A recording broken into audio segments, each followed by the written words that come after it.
আমরা good morning, চলে এলাম দোকানে। আমার পেটাই পরোটার দোকান। আমার দোকানের নাম দাদা বৌদি হোটেল। তাই সকালে শুরু করলাম সকাল সকাল পেটাই পরোটা।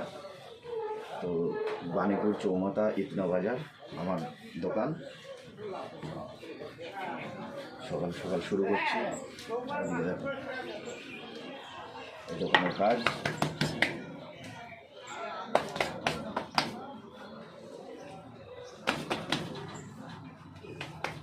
তেল ছাড়া পরোটা, একদম তেল এতে দেওয়া হয় না বললেই চলে।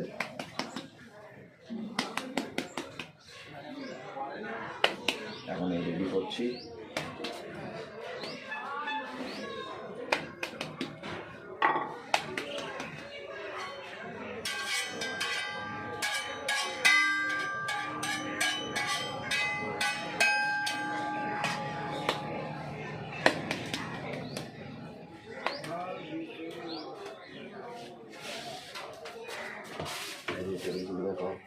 ছবিটা দেখো।